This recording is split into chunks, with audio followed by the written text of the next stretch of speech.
Good morning दोस्तों, आपका मेरे ऑनलाइन यूट्यूब चैनल तत्वमसी में हार्दिक स्वागत है।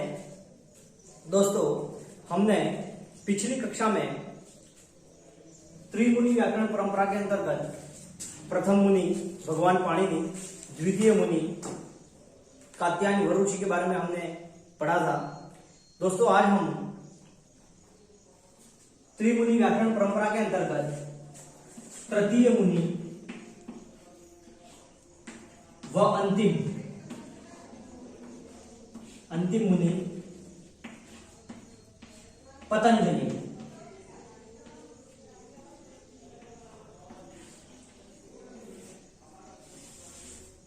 तृतीय व अंतिम मुनि पतंजलि के बारे में जानकारी प्राप्त करेंगे। दोस्तों, जो भगवान पाणिनि द्वारा व्याकरण लिखा गया अष्टाध्यायी, उसके सूत्रों पर और द्वितीय मुनि कात्यायन वरुषि द्वारा जो वार्तिक लिखे गए उनके ऊपर विचार करके महर्षि पतंजलि जो है उन्होंने अपना एक ग्रंथ लिखा जो कि महाभाष्य के नाम से प्रसिद्ध रहा। दोस्तों, भगवान पतंजलि जो है उनके जन्म एवं उत्पत्ति के विषय में हमें एक कथा मिलती है। वो कथा मैं आपको सुनाना चाहूंगा। एक महासती गोणिका थी जो पुत्र प्राप्ति के लिए भगवान शिव की आराधना करी, नदी के जल में स्थित होकर भगवान सूर्य को अर्घ्य दे रही थी। तो अंजलि, ये जो है इसको अंजलि कहते हैं। तो जैसे ही उन्होंने अर्घ्य देने के लिए अंजलि ऐसे की तो वहां पर एक सर्प शिशु प्रकट हुआ, सांप का छोटा बच्चा। जैसे उनको महासती गोणिका उनको पूछती है, गोणिका प्रश्न करती है उनसे, को भगवान को भगवान, ये प्रश्न पूछा जाता है उससे। वहां पर वो सर्प शिशु जो है शेषः, वो क्या जवाब देता है? सप्पाहम। सप्पाहम क्या कहा? सप्पाहम, मैं सप हूं। वहां पर गोणिका पुनः प्रश्न करती है,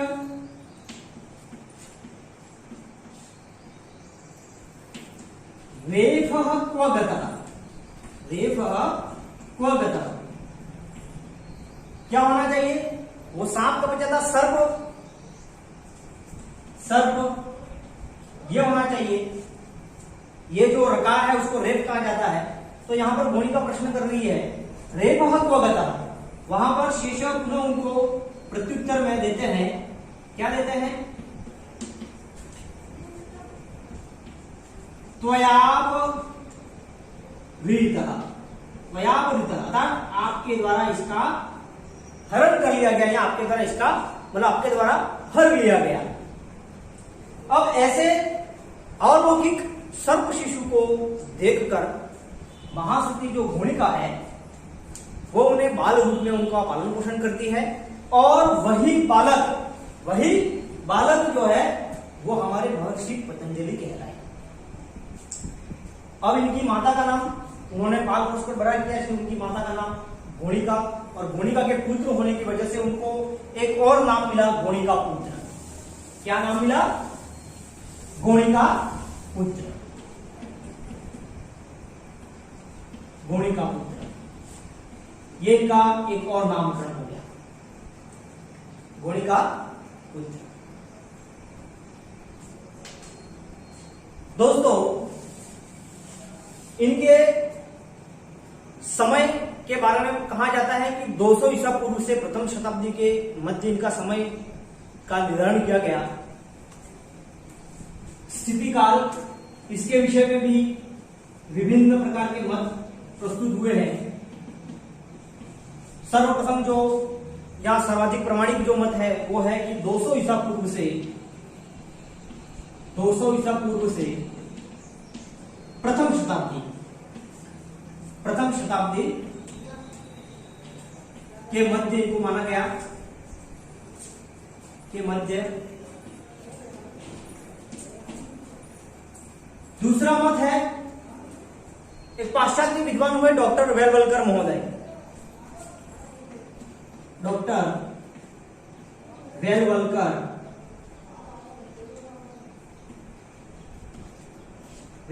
महोदय, इन्होंने इनका जो समय माना वो 150 ईसा पूर्व माना।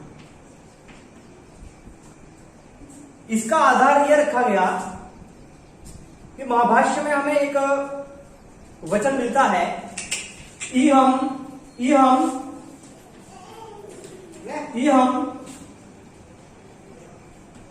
पुष्यमित्रम याजयामः।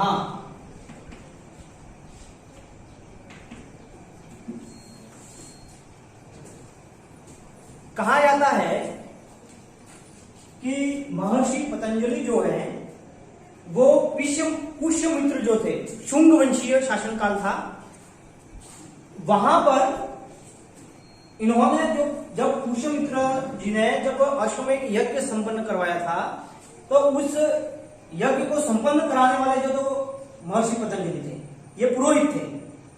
तो इतिहासकार जो भी हुए हैं, उन्होंने पुष्यमित्र जो हुए राजा, इनका जो समय बताया वो 150 ईसा पूर्व बताया। तो हम कह सकते हैं, और डॉक्टर वेलवलकर महोदय जो है उन्होंने तो स्पष्ट कर ही दिया कि पुष्यमित्र जो थे उनके समकालीन थे पतंजलि। ये इसका आधार हो गया। वहीं पर डॉक्टर भंडारकर हुए, डॉक्टर भंडारकर महोदय, इन्होंने महर्षि पतंजलि, इनका जो समय बताया वो बताया 158 ईसा पूर्व। वहीं पर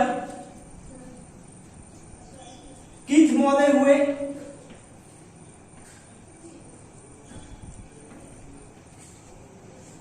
इन्होंने 140 ईसा पूर्व से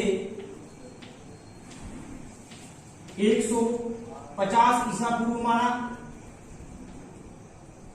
इसके मध्य में। वहीं पर द बॉल्थिक या बॉथलिक महोदय,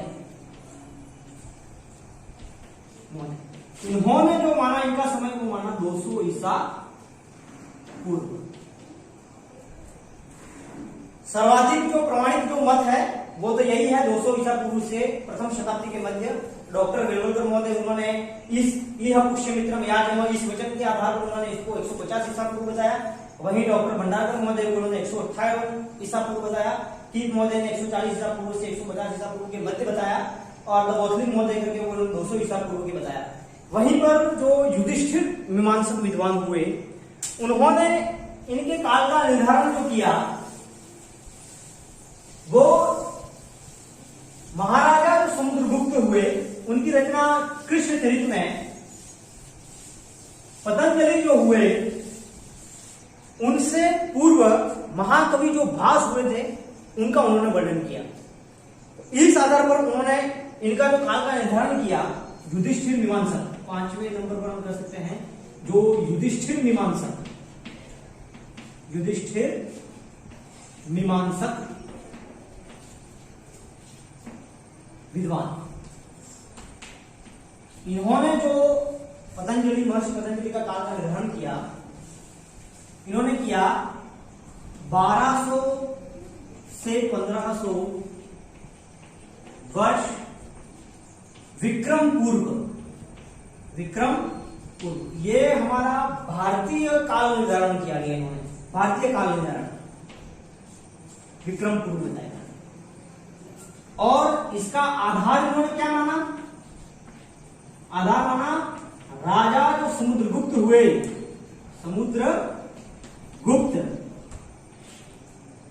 उन्होंने कृष्णचरित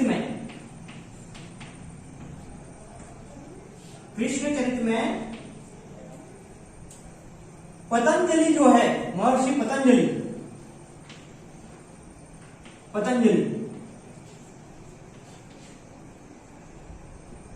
का जो वर्णन किया है, महर्षि पतंजलि का जो वर्णन किया है वो महाकवि भास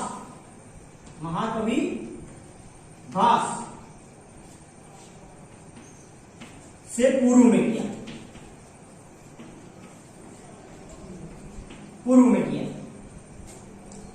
इस आधार पर महर्षि पतंजलि का जो भारतीय काल निर्धारण किया गया वो माना गया 1500 वर्ष विक्रम पूर्व।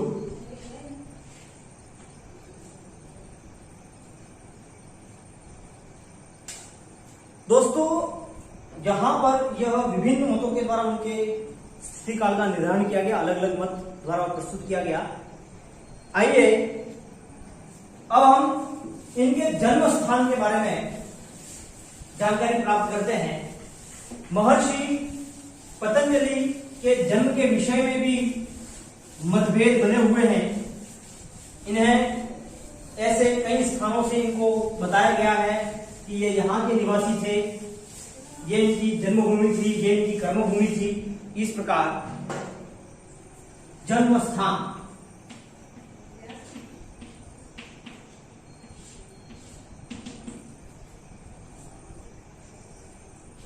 सर्वप्रथम तो इनको घोनर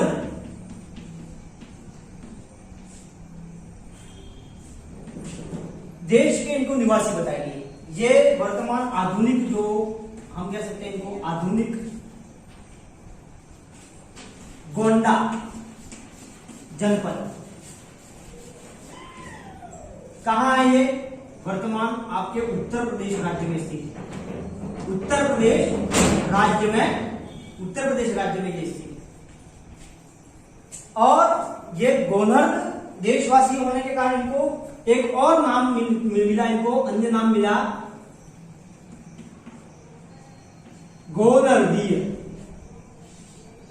जैसे हमने पूर्व में पढ़ा था कि गोणिका के पुत्र होने के कारण इनको गोणिका पुत्र कहा गया, वहीं पर ये गोनर देश के निवासी होने के कारण इनको क्या नाम पड़ा? इनका गोनरदीय। ये भी इनका दूसरा नाम इनको मिलता है हमारे। ये तो पहली बात होगी। दूसरी बात हमको ये मिलती है कि मगध साम्राज्य के ये महामंत्री थे। मगध साम्राज्य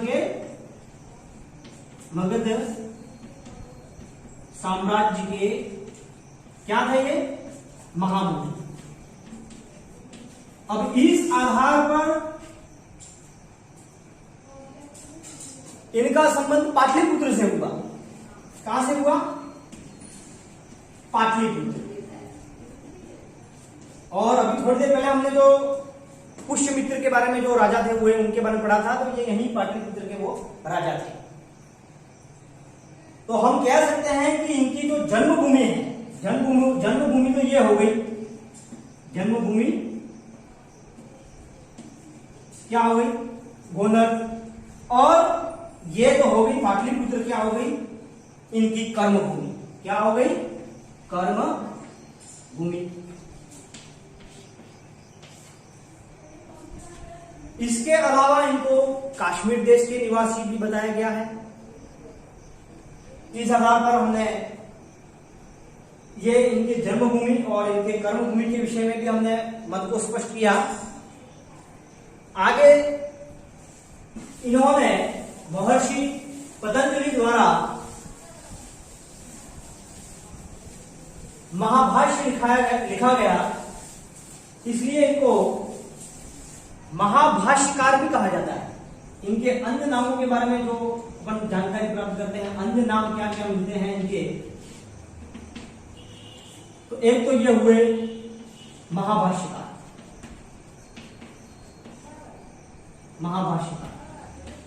इन्होंने महाभाष्य की रचना की, इसलिए उनका एक और नाम मिलता है महाभाष्यकार। दूसरी बात, इनको शेषनाग के अवतार माने गए हैं। शेषनाग के अवतार, शेषनाग के अवतार। इस आधार पर इनको अलग अलग नामों से जाना गया, जैसे हम कह सकते हैं शेषराज, शेषाही, नागनाथ, फणिवृत, अहिपति, अहिपति। ये शेषनाग के अवतार होने के कारण इनके इतने सारे नाम से इनको संबोधित किया गया। आगे देखिए, इनको चूर्णिकार भी कहा गया, चूर्णिकार। इसके बाद इनको पदकार इत्यादि नामों से भी इनको जाना जाता है। भगवान पतंजलि जो हुए, इन्होंने पाणिनीय व्याकरण को एक विशिष्टता प्रदान की। पाणिनीय जो व्याकरण था उसको सर्वाधिक प्रसिद्धि और उसको सर्वाधिक प्रमाणिक जो सिद्ध करने वाले थे वो महर्षि पतंजलि ही थे। इसलिए इनको क्या कहा जाता है? सर्वाधिक प्रमाणिक वैयाकरण। क्या कहा जाता है इनको? सर्वाधिक प्रामाणिक वैयाकरण, ये भी इनको कहा जाता है। एक नाम इनका एक और भी मिलता है हमको, सर्वाधिक प्रमाणिक वैयाकरण। और इसका जो आधार बताते हैं, कहा गया है यथोत्तरम मुनिनाम प्रामाण्यम। एक वचन मिलता है अपन को, यथोत्तरम मुनिनाम, मुनिनाम प्रामाण्यम।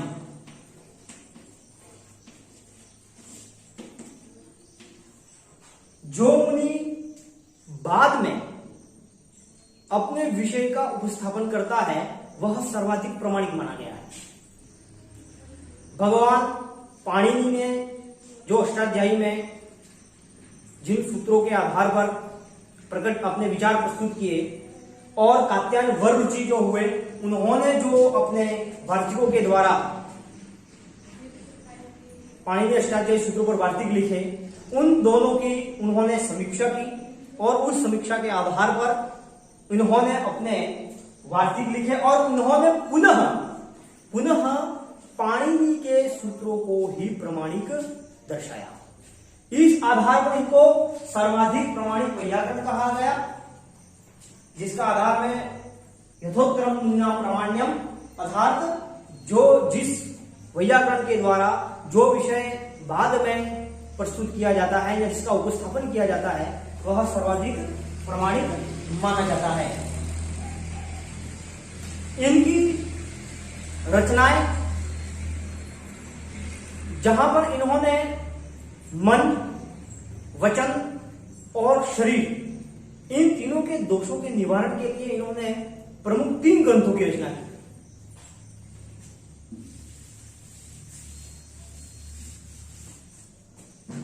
दोष निवारण के लिए पहला तो इन्होंने कहा मन, दूसरा कहा इन्होंने वचन, वाणी, वाक, और तीसरा है काय, शरीर। इन तीनों के दोष निवारण के लिए, दोष निवारणार्थ इन्होंने 3 ग्रंथों की रचना की। कौन कौन से 3 ग्रंथ है? पहला ग्रंथ इन्होंने बताया मन के दोष के निवारण के लिए, इन्होंने पहला ग्रंथ बताया पातंजल योग सूत्र। पातंजल योग सूत्र, जिसे योग दर्शन के रूप में भी जाना जाता है। योग दर्शन और ये जो हमारे भारतीय संस्कृति के जो षड दर्शन है, न्याय, वैशेषिक, योग, वेदांत, मीमांसा, ये जो षड दर्शन हुए हैं उनमें से ये एक माना जाता है, भारतीय षड दर्शनों में से एक। वहीं पर वचन, वाणी या वाक्य के जो भी दोष है उसके निवारण के लिए उन्होंने एक व्याकरण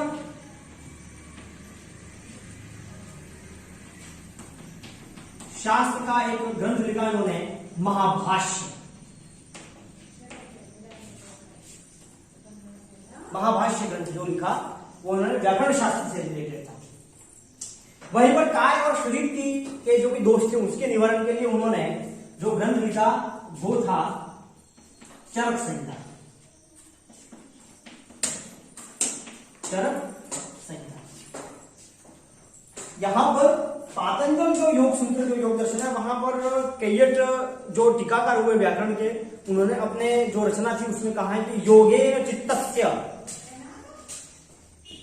पदेन वाचाम मूलम शरीरस्य च वैद्यकेन योपकारोत्तम प्रवरम मुनीनाम पतंजलि प्रांजलि रानतोस्मि। ये पतंजल जो योग सूत्र है उसके बारे में कहा कि उन्होंने मन, वचन और काय, इन तीनों की शुद्धि के लिए, दोष के निवारण के लिए उन्होंने 3 ग्रंथों की उन्होंने रचना की। वहीं पर यहां पर एक कहा है कि चरक संहिता, जो कि ये चिकित्सक भी हुए, ये काय और शरीर के दोष के निवारण के लिए एक वैद्य ग्रंथ माना गया। वहां पर कहा है कि तन के साथ मन का भी चिकित्सक, मन का भी चिकित्सक, ये कहने वाले थे राजा भोज। महर्षि पतंजलि को इस आधार पर, तीनों ग्रंथों की रचना के आधार पर उनको क्या कहा है, तन के साथ मन का भी चिकित्सक। किसने कहा? ये राजा भोज ने कहा है। ये जो इन्होंने 3 ग्रंथ लिखे, इन 3 ग्रंथों में जो सर्व प्रमुख या सर्वाधिक जो सर्वश्रेष्ठ ग्रंथ माना गया वो था महाभाष्य। और इनकी जो पहचान होती है, महर्षि पतंजलि की जो पहचान होती है, वो भी महाभाष्य ग्रंथ से अधिक मानी गई है।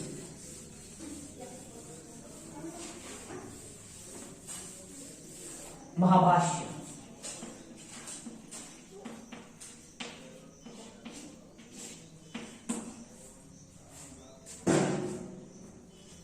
पतंजलि द्वारा जो ये रचना है महाभाष्य, उसको संक्षेप में कहा गया है भाष्य। क्या कहा गया इसको? भाष्य। भाष्य से क्या आशय है? अगर हम इसके हिंदी अर्थ जानते हैं तो इसको कहा गया है समीक्षा, इसको कहा गया है आलोचना, इसको कहा गया है विवेचना,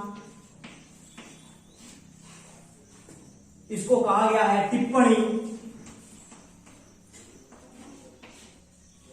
अर्थात भाष्य का हिंदी अर्थ अगर अपन जानते हैं तो इसको अलग अलग नामों से जाना गया। टिप्पणी, ये इसके पर्याय है सब, समीक्षा है, आलोचना है, विवेचना है। इन्होंने क्या किया कि पाणिनि जो अष्टाध्यायी जो सूत्र थे या कात्यायन वर्तुची द्वारा जो रचित वार्तिक थे, उनकी इन्होंने टिप्पणी की, समीक्षा की, उनकी जहां पर जरूरत पड़ी वहां पर उन्होंने आलोचना भी की, विवेचना की, और उस आधार पर उन्होंने पाणिनि के जो सूत्र थे उसको ही प्रमाणिक मानकर उन्होंने अपने ग्रंथ महाभाष्य की रचना की।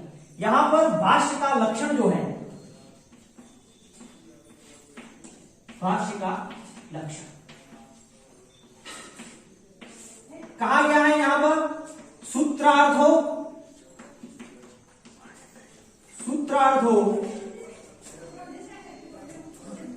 वर्ण्यते यत्र,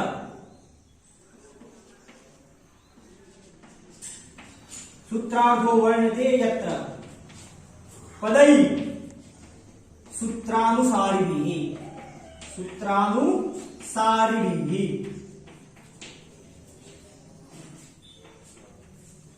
सूत्रार्थो वर्ण्यते यत्र पदै सूत्रानुसारिभिः।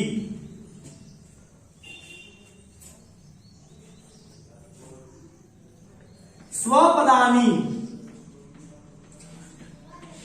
च वर्ण्यन्ते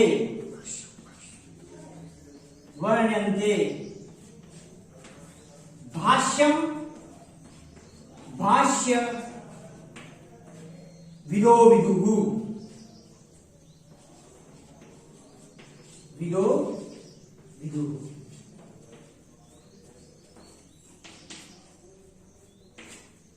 ये भाष्य का लक्षण बताया गया है। सूत्रार्थो वर्ण्यते यत्र पदै सूत्रानुसारिभिः स्वपदानि च वर्ण्यन्ते भाष्यं भाष्य विदो विदुः। यत्र पदै सूत्रानुसारिभिः अर्थात जहां पर सूत्र में दिए हुए पदों से सूत्रार्थ का वर्णन किया जाता है। सूत्र में जो दिए हुए पद, जैसे मैं एक सूत्र आपको बताता हूं, सुतिगंतम पदम, यहां पर सुबंत तिगंत और पदम, सुबंत तिगंतम पदम, मतलब द्विपदात्मकम इदम सूत्रम। ऐसे अपन को जानकारी मिलती है कि ये द्विपदात्मक सूत्र है, ये त्रिपदात्मक सूत्र है या चतुर्पदात्मक सूत्र है। तो उन पदों से जहां पर सूत्रार्थ का वर्णन किया जाता है। दूसरी बात क्या कही वहां पर, स्वपदानि च वर्ण्यन्ते, अर्थात ग्रंथकार, जो ग्रंथकार होता है, जो वैयाकरण होता है, वो अपने पदों से जहां पर सूत्र का वर्णन करता है, ग्रंथकार ने जहां पर अपने पदों को प्रस्तुत कर जहां पर सूत्रार्थ का बताया है, सूत्र का अर्थ का वर्णन किया है, ऐसे ग्रंथ को क्या कहा गया, भाष्य कहा गया। दूसरी बात, इसको महाभाष्य को कहां पर कहा गया, पशपशानिक। महाभाष्य को कहा गया है पशपशानिक ग्रंथ, ये भी कहा गया है।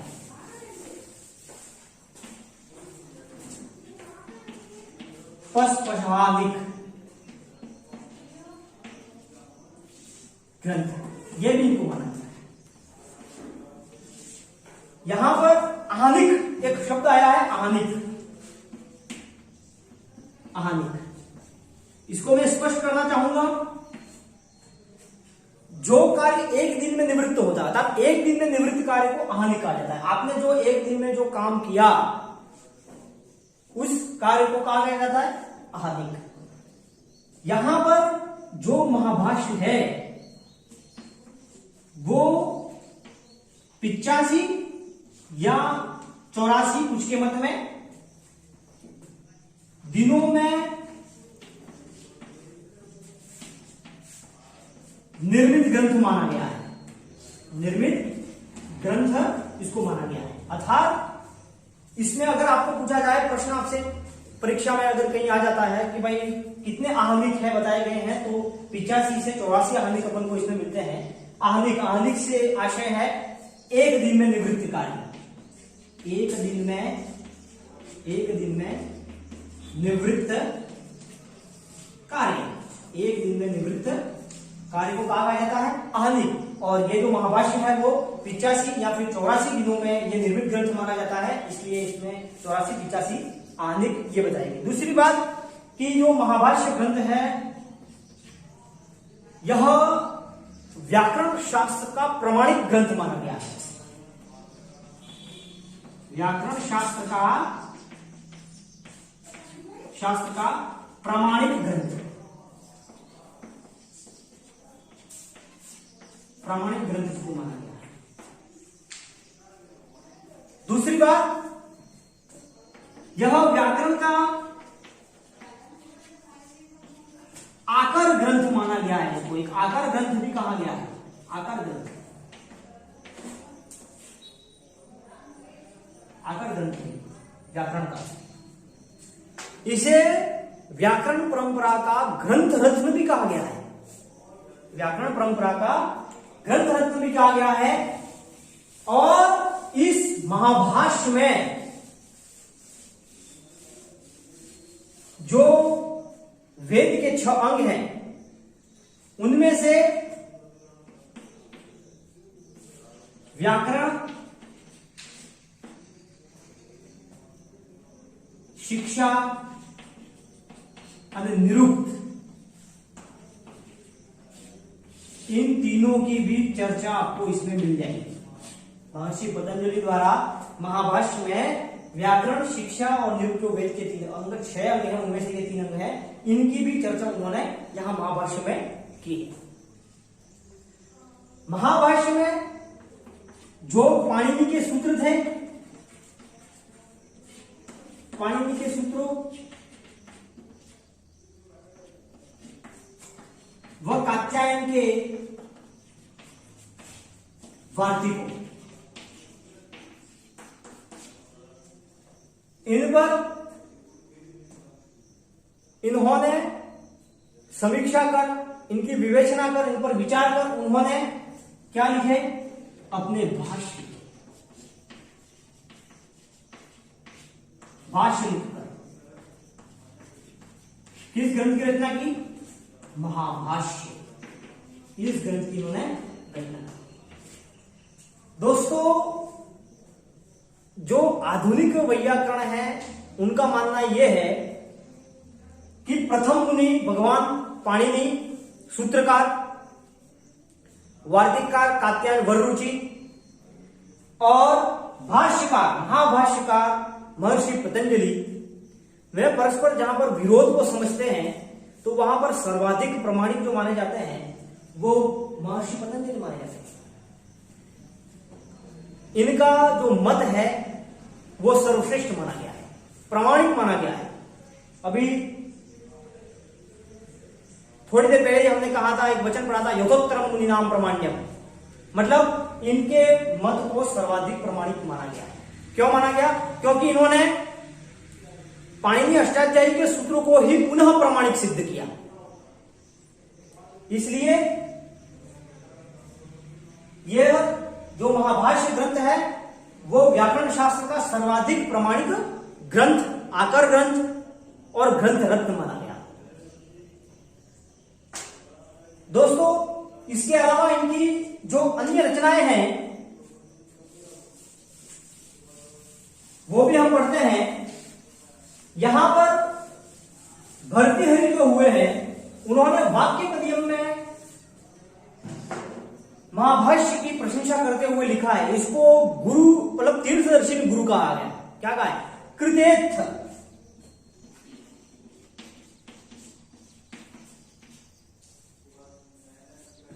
कृतेत्थ पतंजलिना, कृतेत्थ पतंजलिना, कृतेत्थ पतंजलिना गुरुना तीर्थदर्शिना,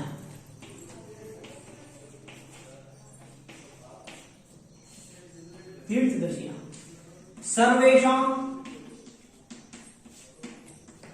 न्याय बीजानां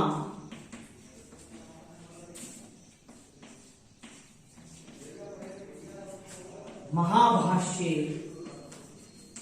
निबंधने, निबंधन, ये आपको मिलेगा वाक्यपदियम में। किसकी रचना है ये? भर्तृहरि।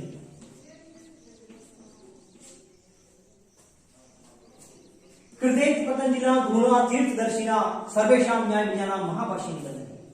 यहां पर तीर्थदर्शी गुरु पतंजलि की जो रचना है उस रचना को उन्होंने आधार मतलब महाभाष्य को उन्होंने इसकी प्रशंसा करते हुए लिखा है कि तीर्थदर्शी गुरु की उपाधि इसको दी इस महाभाष्य को।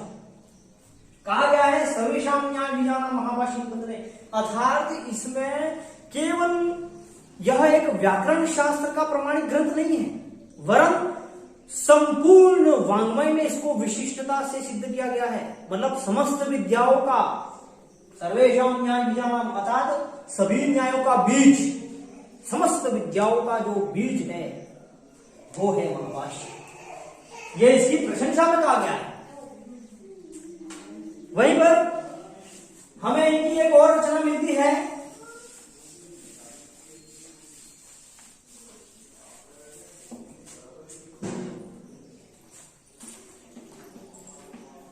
अन्य रचनाएं जिसमें सामवेदीय निदान सूत्र, ये भी इनकी रचना मानी जाती है।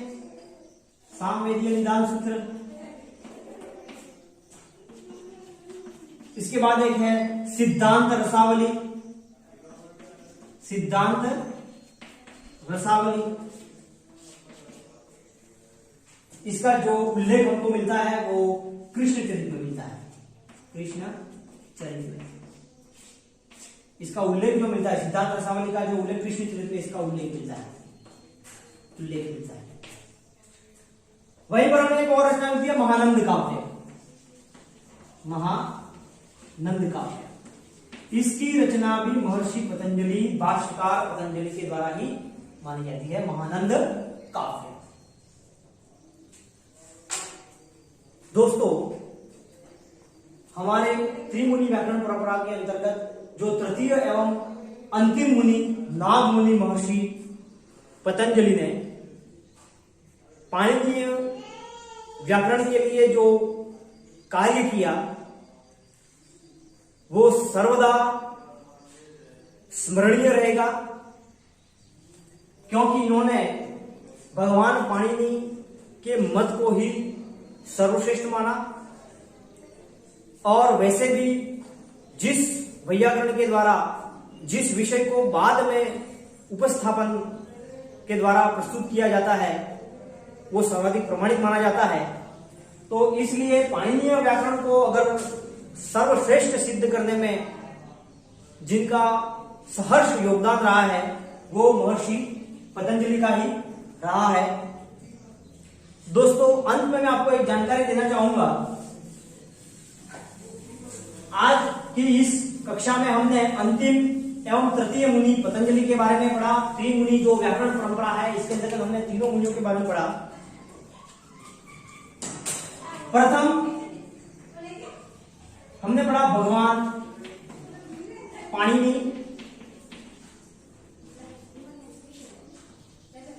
सूत्रकार। इनकी रचना जो थी अष्टाध्यायी।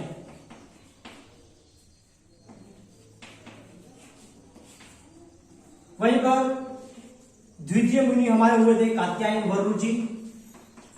कात्यायन वररुचि वार्तिककार हुए ये, जिन्होंने वार्तिक लिखे। इनकी जो रचना थी वो वार्तिक। और तृतीय मुनि जो अंतिम मुनि हुए हमारे महर्षि पतंजलि, भाष्यकार हुए।